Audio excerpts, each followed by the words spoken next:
ကိုယ့်ရဲ့မွေးနေ့တွေမှာမဖြစ်မနေလောက်ရမယ်အရာတွေထဲကတစ်ခုတော်တော်များများလဲလောက်ဖို့အတွက်မေ့နေကြတဲ့အရာကိုယ့်ရဲ့မွေးနေ့မတိုင်တေးပို့ဆိုင်တာမှကိုယ့်ရဲ့မွေးနေ့ကြလို့ရှိရင်လောက်ဖို့အတွက်ဒီဗီဒီယိုလေးတွေကိုအယုံအောင်ဆုံး save ထားပါလဲဆိုတော့ကျမတို့တွေကမွေးနေ့ရောက်ပြီဆိုတဲ့အခါမျိုးမှာတော်တော်များများတော့ကိုယ့်ရဲ့မွေးနေ့ကိုဘယ်လိုမျိုးဆင်နွှဲမလဲဘယ်လိုမျိုးကျင်းပမလဲဆိုပြီးတော့လူတိုင်းစဉ်းစားမိကြတဲ့တို့ပေမဲ့တခုမေ့နေတာလေးကပါလဲဆိုတော့အဲ့ဒါ birthday reflection ဒီတစ်ခုလေးတွေကိုကိုယ့်ရဲ့မွေးနေ့တွေမှာထည့်သွင်းပြီးတော့လုပ်ဖို့အတွက်ကျမအနေနဲ့ကတကယ်တိုက်တွန်းချင်ပါတယ် birthday reflection ဆိုတာကကျမတို့တွေရဲ့တစ်နှစ်တာလုံးမှာဖြတ်တန်းခဲ့တဲ့အရာဒီထဲမှာကိုပြန်လဲသုံးသပ်တဲ့အရာတစ်ခုဖြစ်ပါတယ်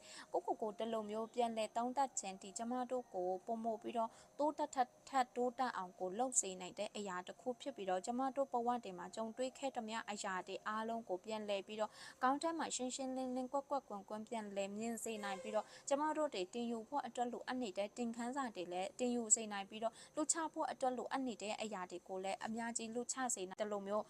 နောက်လာမယ့်နှစ်တွေမှာဆိုရင်လည်းကျမတို့တွေကဘယ်လိုမျိုးပုံစံတွေနဲ့ဖြတ်တန်းမလဲဆိုတာတွေကပါကျမရှင်းရှင်းလင်းလင်းနဲ့သိစေနိုင်တဲ့အရာတစ်ခုဖြစ်ပါတယ်အဲ့တော့ကိုယ့်ရဲ့ birthday reflection တွေကိုဘယ်လိုမျိုးလုပ်ရမလဲဆိုတော့မသိဘူးဆိုရင်ဒီဗီဒီယိုလေးရဲ့အောက်မှာ birthday reflection ဆိုပြီးတော့ရေးသွားလို့ရတယ်ကျမအဲ့ဒီ PDF file လေးတွေကို free ပို့ပေးသွားပါမယ်အဲ့တော့ဒါကကျမကိုယ်တိုင်လုပ်ထားတဲ့ဒီ birthday reflection journaling prompt လေးတွေကိုအားလုံးကိုမျှဝေပေးသွားပါမယ်အဲ့တော့ဒီတစ်ခုကိုလုပ်ပြီးသွားပြီဆိုတဲ့အခါမျိုးမှာဆိုရင်ကျမတို့တွေကအရင်ကနဲ့မတူတဲ့ birthday တစ်ခုကိုကျမတို့တွေကဖြတ်ကျော်ခဲ့ရတယ်ဖြတ်တန်းခဲ့ရတယ်ဆိုတဲ့တကယ်ရဲ့အတွင်းထက်ကအနှစ်သာရ